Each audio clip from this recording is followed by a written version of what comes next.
চলে এসেছে ভোট। পশ্চিমবঙ্গ বিধানসভা নির্বাচন 2026।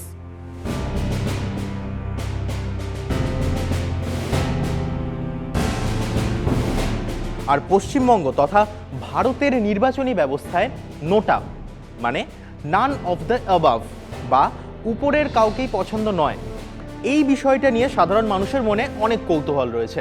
বিশেষ করে যদি কোনো কেন্দ্রে নোটা সব প্রার্থীর চেয়ে বেশি ভোট পায় তাহলে কি হবে? তাহলে কি সেই এলাকায় কোনো বিধায়কই থাকলেন না? আজ TV9 বাংলার দ্য ব্রিফিং রুমে আপনাকে বিস্তারে বলার জন্য হাজির হয়েছি আমি, আসাদ মল্লিক। ভোটের মরশুমে বাঙালি একটু চায় পে চর্চা করবে না, তা হয় নাকি? আমার এক বন্ধু তো সেদিন হঠাৎ বলল কাউকেই পছন্দ না হলে নোটায় ভোট দিয়ে দেয়। কিন্তু আপনি কি জানেন পশ্চিমবঙ্গের বিধানসভা নির্বাচনে যদি কোনো আসনে নোটা সব প্রার্থীর চেয়ে বেশি ভোট পেয়ে যায় তাহলে আইনত কি হবে? এলাকার সব প্রার্থী কি হেরে গেলেন, নাকি আবার নির্বাচন হবে? চলুন আজ আইনের ধারায় আমি বিষয়টা আপনাদের পরিষ্কার করে বলি। 2013 সালে সুপ্রিম কোর্টের নির্দেশে ভারতে প্রথম নোটা চালু হয়। ভোটারদের প্রত্যাখ্যান করার অধিকার অর্থাৎ রাইট টু রিজেক্ট এটা প্রদান করা এবং রাজনৈতিক দলগুলোকে সৎ প্রার্থী দাঁড় করাতে বাধ্য করা। একটা ব্যালট পেপারের ওপর কালো ক্রস চিহ্ন থাকে। দেখুন, অনেকেই মনে করেন নোটা জিতলে নির্বাচনটাই বাতিল হয়ে যায়, কিন্তু বর্তমান আইনি কাঠামো অনুযায়ী বিষয়টা একটু আলাদা। ভারতের নির্বাচন কমিশন এবং representation of the people act 1951 অনুযায়ী বর্তমানে ভারতে নোটাকে একটা ফিকশনাল ক্যান্ডিডেট বা কাল্পনিক প্রার্থী হিসাবে ধরা হয়।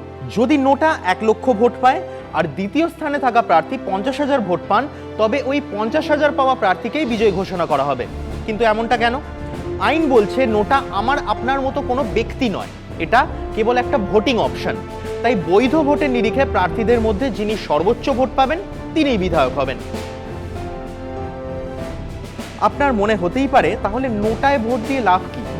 এখানেই আসে PUCL বনাম ইউনিয়ন অফ ইন্ডিয়া 2013 মামলার প্রসঙ্গ। সুপ্রিম কোর্ট সাফ জানিয়েছিল নোটা ভোটারদের মনের ভাব প্রকাশের একটি মাধ্যম মাত্র। তবে সাম্প্রতিক বছরগুলোতে মহারাষ্ট্র বা হরিয়ানার মতো কিছু রাজ্যের রাজ্য নির্বাচন কমিশন স্থানীয় নির্বাচনের নিয়ম বদলেছে। সেখানে নোটা যদি জিতে যায় তাহলে পুনরায় নির্বাচনের আদেশ দেওয়া হয়। কিন্তু বিধানসভা বা লোকসভা নির্বাচনের ক্ষেত্রে কেন্দ্রীয় নির্বাচন কমিশন কিন্তু এখনো পুরনো নিয়মই মেনে চলে, অর্থাৎ নোটা জিতলেও দ্বিতীয় স্থান যিনি পান তিনি জয়ী হন। বর্তমানে বিভিন্ন মহলে বিভিন্ন দাবি উঠছে, যেমন যদি নোটা জয়ী হয় তবে ওই কেন্দ্রে নির্বাচন বাতিল করতে হবে, আবার পুনরায় নির্বাচনে পুরনো প্রার্থীদের দাঁড়ানোও নিষিদ্ধ করতে হবে। পশ্চিমবঙ্গের বর্তমান নিয়ম অনুযায়ী নোটা প্রতীকী জয় পেলেও সরকার গঠনে বা প্রার্থী নির্বাচনে তার সরাসরি কোনো প্রভাব নেই। তবে এটা রাজনৈতিক দলগুলোর জন্য একটা শক্তিশালী বার্তা, আপনার ভোট আপনার অধিকার। তাই চিন্তা ভাবনা করে ভোট দিন এবং এমনই গুরুত্বপূর্ণ ভিডিও সবার আগে দেখতে চোখ রাখুন TV9 বাংলা ডিজিটালে।